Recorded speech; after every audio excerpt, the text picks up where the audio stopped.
Michel Boucli, vous êtes directeur général délégué du groupe Avril. Groupe Avril, qui est le mois de floraison du colza, votre cœur de métier. Alors, réaction du géant du monde agricole que vous représentez à cette table ronde, au volet biocarburant notamment, du Winter Package de l'Union européenne.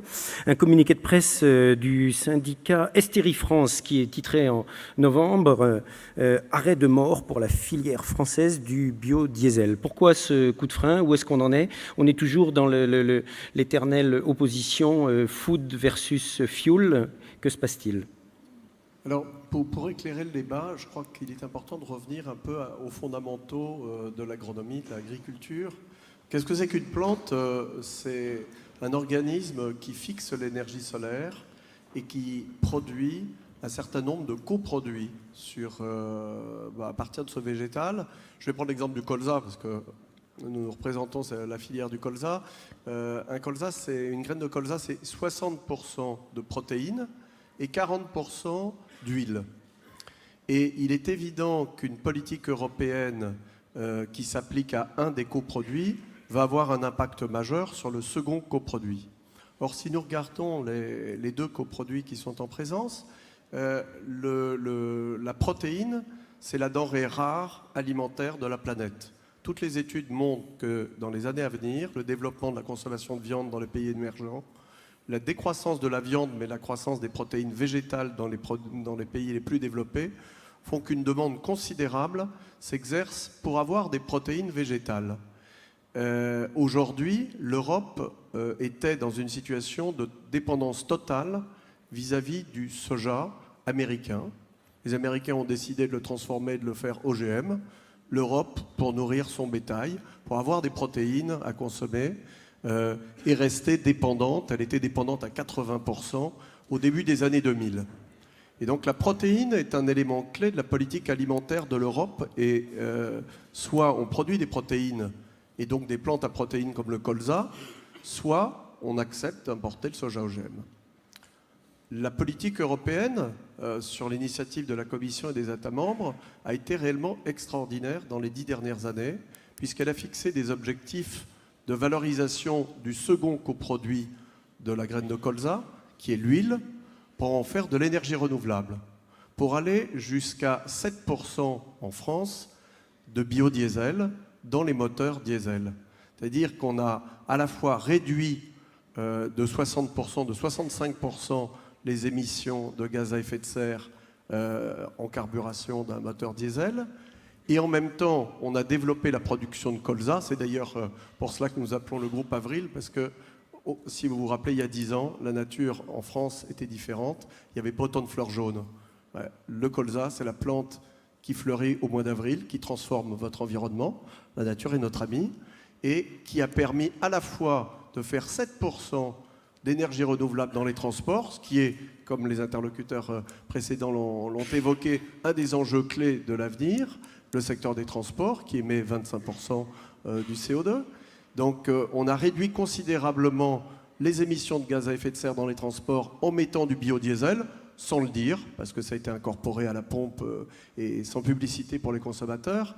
Mais ce que savent encore moins les consommateurs, et apparemment encore moins un certain nombre d'ONG activistes, c'est que le débouché de l'huile pour faire de l'énergie renouvelable, qui s'ajoute à l'huile alimentaire, qui est un marché mondial plutôt excédentaire, plutôt saturé, le débouché du coproduit que vous avez dans la même graine, la protéine, a permis de réduire de 20% l'indépendance protéique de l'Europe. C'est-à-dire que ce sont 5 millions de tonnes de soja OGM que nous avons cessé d'importer en Europe grâce à la politique d'énergie renouvelable. Et c'est là où il est très important, quand vous parlez biomasse, quand vous parlez agriculture, de raisonner de façon systémique. Non pas de voir uniquement aux bornes de la politique de l'énergie renouvelable la conséquence, mais également aux bornes de la politique alimentaire. Vous comprenez notre réaction au Winter Package qui propose, de stopper tout objectif d'énergie renouvelable dans les transports. Pourquoi? C'est un des grands succès européens. On a pris une position de leadership mondial en biocarburant. Le stopper, ne plus avoir d'objectif. Et deuxième point, d'obliger les opérateurs à réduire ces biocarburants dits de première génération, donc les biocarburants comme le colza, de moitié pour passer de 7% à 3,8%, arguant d'une concurrence entre la nourriture et l'énergie renouvelable. C'est tout simplement ne rien comprendre à la plante, qui produit d'abord de la protéine, 60% de protéines, qui ensuite nourrit avec l'huile qui est produite par la plante la totalité des besoins. Et aujourd'hui, l'afflux d'huile de palme sur la planète fait qu'il n'y a pas de besoin d'huile qui ne soit pas satisfait, il y a un excédent. Et qui, en complément, trouvant un débouché en énergie renouvelable, a permis d'éviter l'importation de millions de tonnes de soja OGM. Alors, se dire, on va tuer cette filière, qui emploie, rien qu'en France, 20 000 emplois, on va désespérer les agriculteurs en leur disant arrêtez le colza parce que vous n'avez plus de débouchés pour la partie huile. Les filières animales, toute l'alimentation des animaux en Europe, écoutez, il n'y a plus de protéines parce qu'on ne sait pas quoi faire de l'huile de colza. Donc vous partez réimporter du soja OGM, des millions de tonnes dans nos ports. Voilà, vous imaginez ce que je pense du Winter Package tel qu'il est formulé. Il y a sûrement des objectifs nobles et très positifs, ils ont été exposés, mais il y a juste une méconnaissance de ce qu'est la première génération. Autant je peux comprendre les critiques concernant l'huile de palme, parce que c'est une huile qui ne produit, c'est une plante qui ne produit que de l'huile et pas de protéines. Et donc le terme de compétition food and fuel peut être valable pour l'huile de palme. Autant c'est totalement incompréhensible pour une plante qui produit d'abord de la protéine et pour lequel on a besoin de trouver un débouché pour le coproduit huile. Michel Bouclier, un petit complément quand même. Implicitement, vous parlez des biocarburants avancés, dits de seconde génération. Où est-ce qu'ils en sont? L'Union européenne les attend. On imagine que tout ce qui est dans le Winter Package, c'est pour les faire arriver encore plus vite. Alors, utopie, réalité, échéance?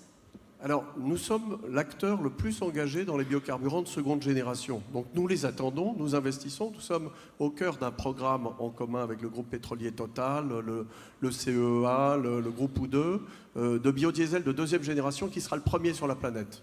Nous avons pris le leadership sur la planète en première génération. C'est sur ce leadership que nous consolidons la deuxième génération. Et ce n'est pas en détruisant la première génération et en changeant brutalement de politique pour dire on va attendre une seconde génération qui aujourd'hui n'est pas mûre, qu'on va la faire émerger. Non, moi je crois qu'on peut arriver à 15% d'énergie renouvelable dans les transports en cumulant la première génération qui peut faire 10% à elle seule, au-delà des 7% actuels. Une seconde génération, est-ce qu'elle est mûre? On a lancé cet investissement de 180 millions d'euros pour faire un pilote. Il va produire quelques milliers de tonnes en 2019, une industrialisation au plus tôt en 2025. Ceci dit, si on a tué tous les acteurs de la première génération dès 2020, on ne verra pas arriver l'industrialisation de 2025.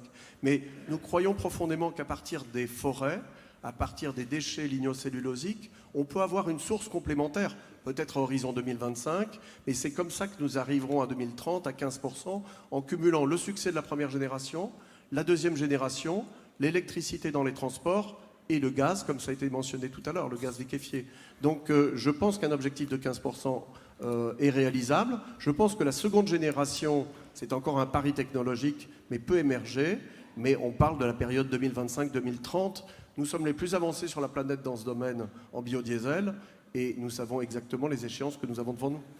Merci Michel Bouclier, merci d'avoir recentré les échanges d'aujourd'hui sur le sujet des transports.